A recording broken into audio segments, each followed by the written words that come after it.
down, and second queen almost going. There we go. It's going to go down right now. There we go. Queen is down.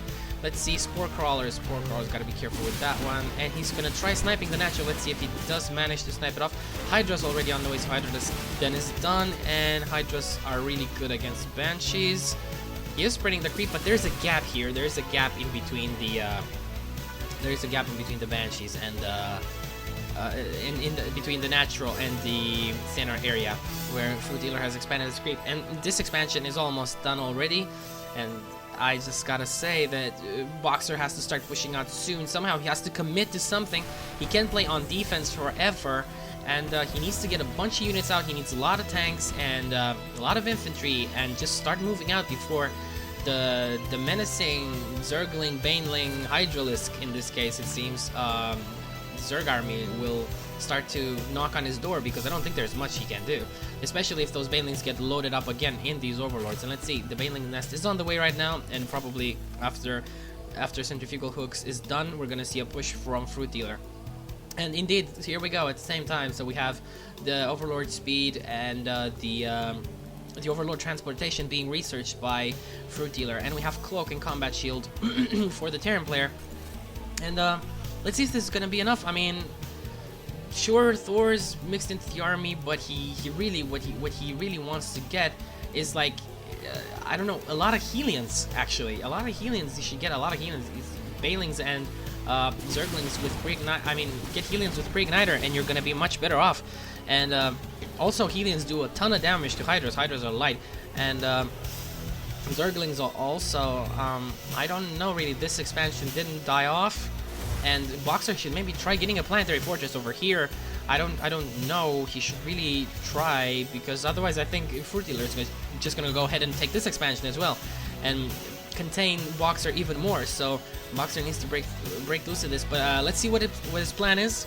He knows what he's doing. He's a really experienced player. I mean, he seems to be moving out right now. Let's see what he decides to do. If he's gonna go for the gold slowly, if he's gonna slowly start to push out. He needs to put some scans down, or even get a Raven for all these creep tumors, and Hunter Seeker.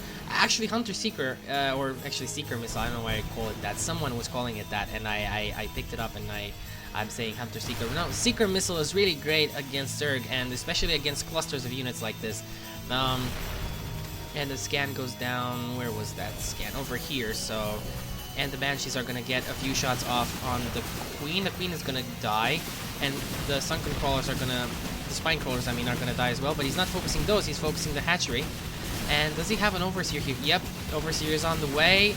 And let's see, the Banshees are gonna die real quick to those Hydras if they don't back off. One Banshee down. He's just one Banshee lost right there. He needs to move with his tanks. This is not enough tanks. I think if FruitDealer moves in with this, he's gonna be just fine. Especially if he flanks from this side as well with Hydras. Now let's see what FruitDealer's response is gonna be. If he's gonna let the gold fall or not. No, he isn't. Seems like he's preparing to flank.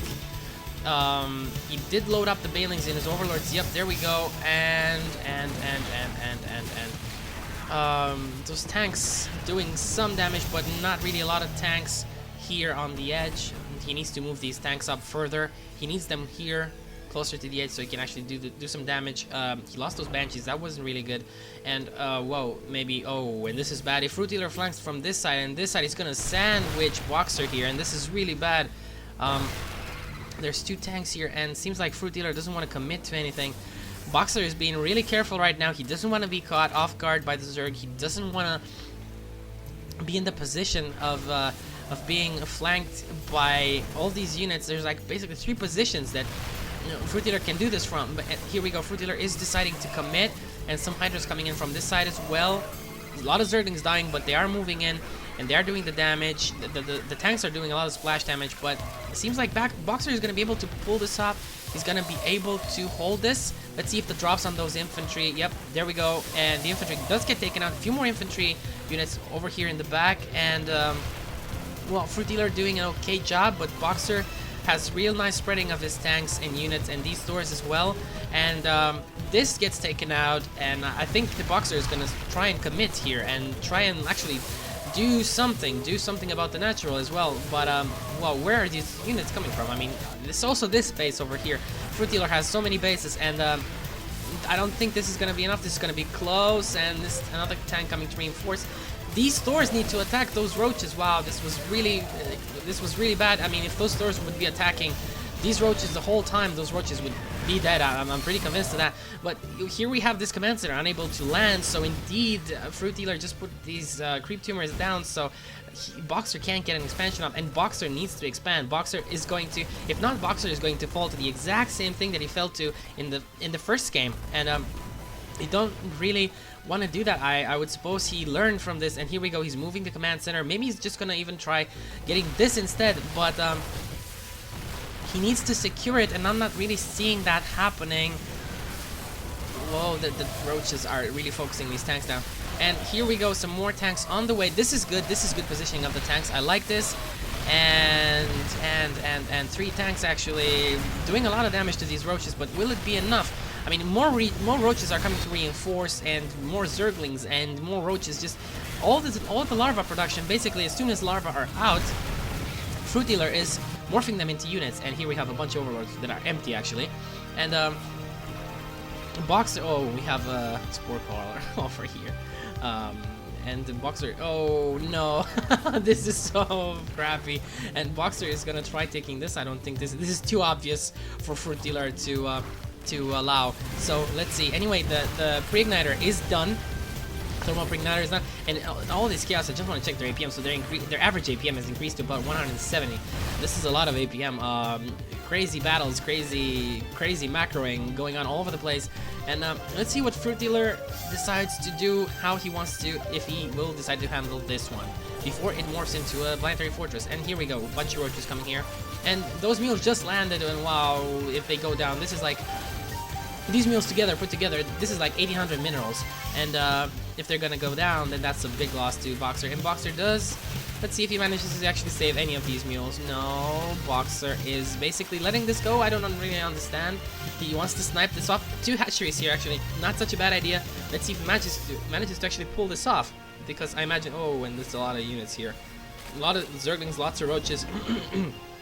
Oh, and a bunch of Helions with pre-igniter. Let's see, oh, and he doesn't want to lose those Helions.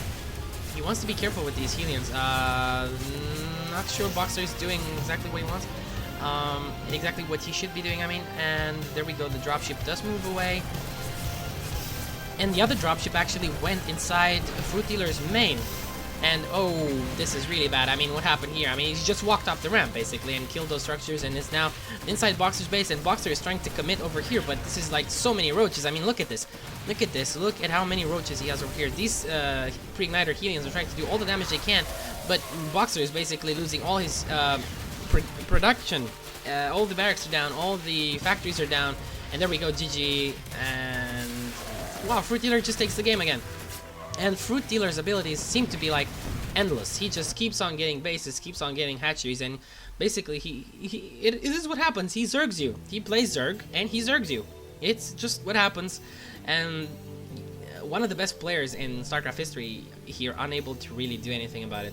I would so love to watch a game, but not between us as ZVZ, but I would so love to watch a game anyway between FruitDealer and Hydra, or a very good Protoss player, FruitDealer, and I know Tester. That would be a great game as well. But FruitDealer dominates. Lately, FruitDealer has been dominating everything, and this is a lot of. I mean, what can you do? This is so many units. He just gets all these armies instantly. It feels like all these units just pop out of the ground for FruitDealer, and it's really hard to hold up to him. I think the only way you can actually deal with FruitDealer is to not let him gate bases whatsoever. You have to commit. You have to commit and not let go until the base goes down. It is the only way you can stop him. But he doesn't seem to be really letting anyone do that. So overall, great game, great macro, and I don't know, Boxer just got overwhelmed. Wow, just watch the game again if you want to. This is a really good game, and the replays are out as well. I mean, go check out the replay if you want to see things in general, and just stop and go back forward and check out what they're doing exactly. Anyway, I hope you enjoyed. I hope you enjoyed this, guys, because I really did. And this is, I think, as high as it gets in terms of skill. And yeah, it's a pleasure to watch these guys play. Anyway, subscribe and rate my videos. I'm looking for more comments from you guys, and stay tuned for more videos.